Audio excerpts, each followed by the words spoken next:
Khairpur जमायत सलवात committee Sindh पारां ॻोठ नूनारी में सालानो जश्न आमद मौलूद काबा हज़रत अली करमल्ला वजह जे सिलसिले में पुरवकार तकरीब मुनक़द कई वई। तकरीब जो ख़ास मेहमान सलवात कमेटी सिंध जो सदर फ़कीर मोहम्मद सलीम सियाल अवेसी कादरी कई।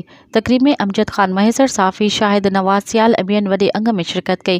इन मौके ते बारगाह इलाही में 23 करोड़ 74 लख 80 हज़ार सलवात पेश कई वई।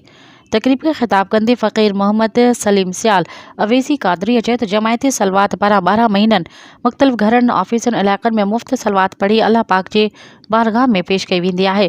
हुन चयो त जश्न आमद मौलूद काबा जे ॾींहं ते हर साल करोड़ें सलवात ऐं दुरूद पाक पढ़ी बारगाह इलाही में पेश कया वेंदा आहिनि। इन मौके ते हज़ारे मोमिनीन तकरीब में शिरकत कई। उन खां अॻु आयल महिमाननि खे सक़ाफ़ती तोहफ़ा पिणु पेश कया विया। तकरीब जे इख़्तिताम ते पाक फ़ौज सिंध पुलिस समेत मुल्क जी सिक्योरिटी इदारनि जी कामयाबी लाइ ख़ासि दुआ कई वई। जहिड़े त मीडिया वर्करनि वकीलनि ग़रीबनि बेपहुच माण्हुनि समेत आलम इस्लाम जी भलाई ऐं कामयाबी लाइ पिणु इज्तिमाही दुआऊं कई वयूं। मज़ीद ख़बरनि ऐं तफ़सीलात लाइ विज़िट कयो असांजी वेबसाइट www.awamiNewsHD.com ऐं ॾिसंदा रहो अवामी न्यूज़ HD।